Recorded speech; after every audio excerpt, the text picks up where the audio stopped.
நீண்ட ஆயுளோடும் நல்ல சுகத்தோடும் மனம் நிறைந்த மகிழ்ச்சியோடும் எப்பொழுதும் இன்பமாய் இருக்க கடவுளை பிரார்த்திக்கொண்டு தெய்வீக களஞ்சியம் சேனலுக்கு உங்களை அன்போடு வரவேற்கிறேன். ஆன்மீக அன்பர்கள் அனைவருக்கும் என் பணிவான வணக்கத்தை சொல்லிக்கொண்டு இந்த பதிவினை தொடங்கலாம் வாங்க. நம்ம சேனல் இப்போ தான் ஃபஸ்ட் டைம் பார்க்குறீங்கன்னா ப்ளீஸ் சப்ஸ்கிரைப் பண்ணிக்கோங்க. நான் போடுற பதிவுகள் உடனுக்குடன் உங்களை சேரும். அதன் மூலம் நீங்கள் கேட்டு பயன்பெறுவீர்கள்.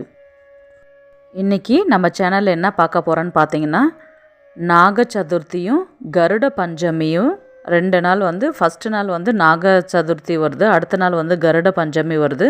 அதனால் 2 பதிவுமே இந்த ஒரே வீடியோவில் கொடுத்துட்றேன். அதை பற்றி நம்ம முழுசாக தெளிவாக தெரிஞ்சுக்கலாம். வாங்க வீடியோக்குள்ளே போகலாம்.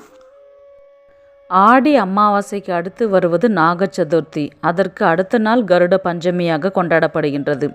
இந்த நாளில் பெண்கள் விரதம் இருந்து புற்றுக்கு பால் ஊற்றி வழிபட நாகதோஷங்கள் நீங்கி புத்திர பாக்கியம் கிடைக்கும் என்பது நம்பிக்கை. நாக சதுர்த்தி உருவான கதையை நம்ம ஷார்ட்டாக தெரிஞ்சுக்கலாம் வாங்க. பிரம்மதேவரின் மகனான கஷ்யப்பருக்கு 4 மனைவிகள். அவர்களில் கத்ரி என்பவளிடத்தில் பிறந்தவர் நாகர்.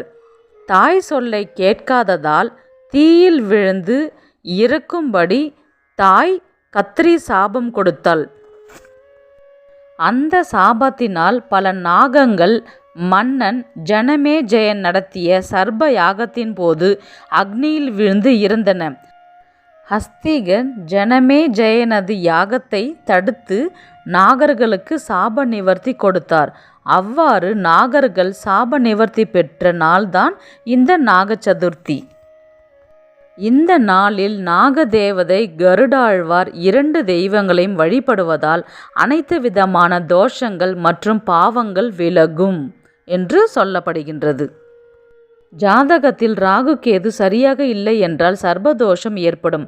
இதனால் திருமண தடை, குழந்தை பேறு கிடைப்பதில் தடை, இந்த மாதிரி தோஷம் இருக்கிறவங்க நாக சதுர்த்தி நாளில் வழிபாடு செய்யலாம். ஃபஸ்ட்டு நாக சதுர்த்தி பூஜை முறையை பார்த்தலாம். பூஜை செய்கிறதுக்கு பார்த்திங்கன்னா காலையில் நம்ம எழுந்து ஸ்நானம்லாம் பண்ணிவிட்டு வீட்டில் பூஜை அறையை அலங்காரம் பண்ணிடணும். அதுக்கப்புறம் பார்த்திங்கன்னா தீபதூப ஆராதனைகள்லாம் செஞ்சுட்டு அதுக்கப்புறம் கோவிலுக்கு போகலாம். கோவிலுக்கு போயிட்டு ஃபஸ்ட்டு பார்த்திங்கன்னா நாகத்திற்கு அபிஷேகம் தான் செய்யணும்.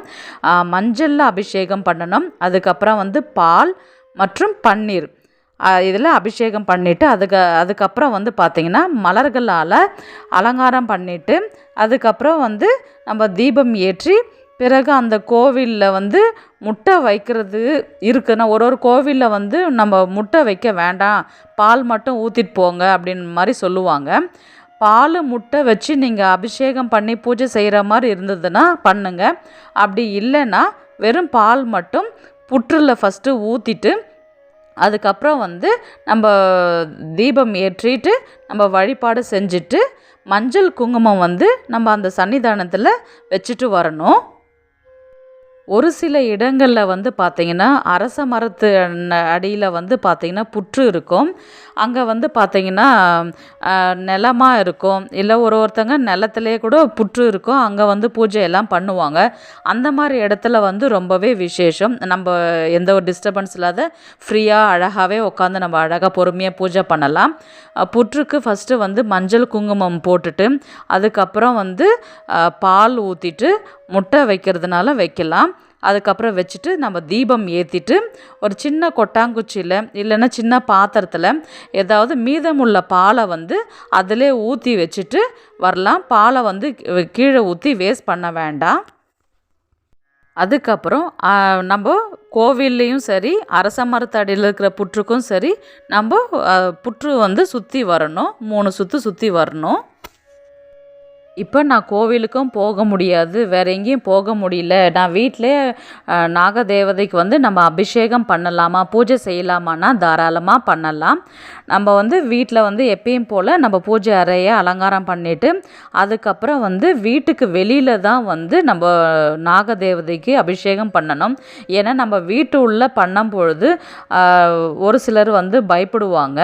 அதனால் நம்ம வீட்டுக்கு வெளியில் கால் படாத இடத்துல பார்த்திங்கன்னா கோலமாவில் நாகத்தை வரைஞ்சிட்டு அதுக்கு மேலே மஞ்சள் குங்குமம் போட்டு அதுக்கப்புறம் வந்து பால் வந்து பார்த்திங்கன்னா கால்படாத இடத்துல நம்ம பூமியில் விடலாம். அப்படி இல்லைன்னா நீங்கள் தொட்டி இருக்குது இல்லைங்களா, செடி தொட்டி இருக்குது இல்லைங்களா, அதில் கூட நம்ம 2 சொட்டு வந்து பாலை விட்டு நம்ம நாக தேவதையை நினச்சி நம்ம பூஜையை செய்யலாம், அபிஷேகம் பண்ணலாம், தீபதூப ஆராதனைகள்லாம் காமிக்கலாம். காமிச்சிட்டு அதுக்கப்புறம் நம்ம வீட்டு உள்ளார வந்துடலாம். தீப ஆராதனைகளை செஞ்சதுக்கப்புறம் இந்த மந்திரத்தை நம்ம சொல்லி வழிபாடு செய்யலாம். இந்த மாதிரி நம்ம செய்யும் பொழுது வந்து பார்த்திங்கன்னா நம்மளுடைய தோஷம் எல்லாம் போகும்ன்றது சொல்லுவாங்க. அந்த மந்திரத்தை வந்து நான் வீடியோவில் கொடுத்து விட்றேன், நீங்கள் அதை பார்த்து படிச்சுக்கோங்க. புற்றுக்கு வந்து பால் ஊற்றும் நேரம் பார்த்திங்கன்னா மதியம் 2 மணிலிருந்து 3:45 மணிக்கு நம்ம ஊற்றலாம். இது வந்து பார்த்திங்கன்னா ராகு கேது அம்சத்தில் இருக்கிறதுனால நம்ம ராகு காலத்தில் நம்ம அந்த பால் ஊற்றும் போது நம்மளுக்கு அந்த சர்ப்ப கிரகங்களால் ஏற்படக்கூடிய தோஷங்கள் விலகுன்றது சொல்லுவாங்க.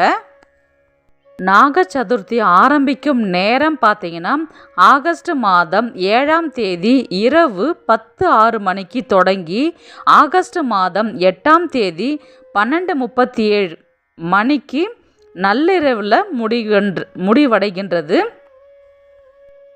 நெய்வேத்தியமாக பார்த்திங்கன்னா காய்ச்சின பால், பால் பாயாசம், பச்சை பால் வைத்து நம்ம பூஜை பண்ணிக்கலாம். நம்ம இந்த நாக சதுர்த்தினால் நமக்கு என்னென்ன பூஜை செய்கிறதுனால என்னென்ன பலன்கள் அப்படின்றது பார்த்திங்கன்னா கணவன் மனைவிக்குள்ளே ஒற்றுமை பலப்படும். பிரியும் தருவாயில் இருக்கும் தம்பதியினர் கூட இந்த பூஜை பண்ணுறதுனால ஒன்று கூடிடுவாங்க அப்படின்றது சொல்லுவாங்க. அதுக்கப்புறம் கால சர்ப்ப தோஷம் விலகும், ஜாதகத்தில் தோஷம் இருந்தால் அதுவும் விலகும் என்றது சொல்கிறாங்க. நாக சதுர்த்தி அன்னைக்கு என்ன நம்ம செய்யக்கூடாது, ரொம்ப முக்கியமான விஷயம், இது செய்யவே கூடாது அன்னைக்கு அப்படின்றது பார்த்திங்கன்னா முதல்ல வந்து பார்த்திங்கன்னா சாபம் விடக்கூடாது. ஒருத்தங்களை வந்து அன்னைக்கு நம்ம சாபம் விடக்கூடாது, அமங்கலமான வார்த்தைகளை வந்து பேசக்கூடாது, சுடும் சொற்களால் வந்து சொல்லக்கூடாது. அன்னைக்கு வந்து பார்த்திங்கன்னா துணி தைக்கக்கூடாது. ஊசி நூல் வச்சு நம்ம துணியை வந்து கிழிஞ்ச துணி எதுவுமே அந்த மாதிரி தைக்கக்கூடாது அன்னைக்கு. அதுக்கப்புறம் பார்த்திங்கன்னா எந்த ஒரு கூர்மையான பொருளை வச்சு எங்கேயும் வந்து யூஸ் பண்ணக்கூடாது. சின்ன ஒரு ஊசி, கம்பி, எந்த ஒரு பொருளுமே வச்சு எந்த ஒரு இடத்துலையுமே வச்சுக்கிட்டு நம்ம யூஸ் பண்ணிக்கிட்டு அதை வந்து நம்ம பயன்படுத்தவே கூடாது. அதுக்கப்புறம் வந்து பார்த்திங்கன்னா இரும்பு பாத்திரத்தில் நம்ம எதையுமே அன்னைக்கு வறுக்கவும் கூடாது, எதுவும் செய்யவும் கூடாது. அதுக்கப்புறம் வந்து பார்த்திங்கன்னா நிலம் தோண்டுதல், பூமியை வந்து தோண்டக்கூடாது. வயல்வெளியில் ஏதாவது வேலை இருந்தாலும் அந்த மாதிரி எதுவும் செய்யக்கூடாது. அதுக்கப்புறம் வந்து அன்னைக்கு புதுசாக செடி வாங்கிட்டு வந்தேன் நம்ம தொட்டியில் வைக்கணும் அப்படின்னாலும் அன்னைக்கு அந்த மாதிரி எதுவும் பண்ணக்கூடாது. அதுக்கப்புறம் வந்து பார்த்திங்கன்னா பச்சை மரத்தை வந்து வெட்டக்கூடாது. அடுத்த நாள் கருட பஞ்சமி, அது வந்து பார்த்திங்கன்னா 9ஆம் தேதி ஆகஸ்ட் மாதம் வந்து ஆரம்பிக்கின்றது. எப்பயும் போல் நம்ம காலையில் எழுந்து ஸ்நானம் பண்ணிவிட்டு விரதம் இருக்கலாம். பூஜையெல்லாம் முடிச்சுட்டு அதுக்கப்புறம் வந்து பார்த்திங்கன்னா பெருமாள் படத்திற்கு துளசி மாலை அணிவிச்சு நம்ம நெய்வேத்தியம் ஏதாவது ஒன்று செஞ்சு வைக்கலாம். அதுக்கப்புறம் வந்து பார்த்திங்கன்னா பெருமாள் கோவிலுக்கு போயிட்டு நம்ம கருடாழ்வாருக்கு வந்து தீபம் ஏற்றி நம்ம வழிபாடு செய்யலாம். அதுக்கப்புறம் வந்து பார்த்திங்கன்னா காலை இல்லை மதியான நேரத்துக்குள்ளே நீங்கள் கருடனை வானத்தில் பார்த்தீங்கன்னா கையெடுத்து கும்பிடணும். கருடனை போற்றி அப்படின்ற மாதிரி நீங்கள் சொல்லி நீங்கள் வழிபாடு செய்யலாம். கருட பஞ்சமி ஆரம்பிக்கும் நேரம் பார்த்திங்கன்னா காலையில் 10 மணிலிருந்து 11 மணி வரலையும் பூஜை செய்யலாம். அதுக்கப்புறம் வந்து பார்த்திங்கன்னா காலையில் செய்ய முடியல அப்படின்னா மாலை நேரத்தில் 6 மணிக்கு மேலே நீங்கள் பூஜையை செய்ய ஆரம்பிக்கலாம். நம்ம கருட பஞ்சமிக்கு விரதம் இருந்து பெருமாள் கோவிலுக்கு போயிட்டு நம்ம கருடனை தரிசிக்கும் பொழுது நம்ம அதற்கான பலன்கள்ன்றது பார்த்திங்கன்னா மாங்கல்ய பாக்கியம் கிடைக்கும், செல்வம் பெருகிக்கிட்டே இருக்கும், நாகதோஷம் விலகும், எல்லா வளங்களும் நலங்களும் கிடைக்க பெற்று நலமுடன் வாழ்வார்கள். இந்த வீடியோ உங்களுக்கு பிடிச்சிருக்குன்னு நான் நினைக்கிறேன். ஏதாவது உங்களுக்கு டவுட் இருந்ததுன்னா கமெண்ட் பண்ணுங்கள், கண்டிப்பாக நான் ரிப்ளை பண்ணுறேன் உங்களுக்கு. ஏதேனும் நடந்துவிட்டால் உடனே குழம்பாதே, உனக்கு கெடுதல் நடக்க நான் விடுவேனா? நீ இன்னும் கொஞ்சம் பொறுமையோடு இரு, மனதை முதலில் சமாதானமாக வை, உன் கையை பற்றி கொண்டு நான் இருக்கிறேன், உன் தலையெழுத்து நன்றாகவே இருக்கின்றது என்ற வரிகளோடு இந்த பதிவினை நிறைவு செய்து கொள்கிறேன். உங்களிடமிருந்து விடைபெறுவது உங்கள் புனிதவதி.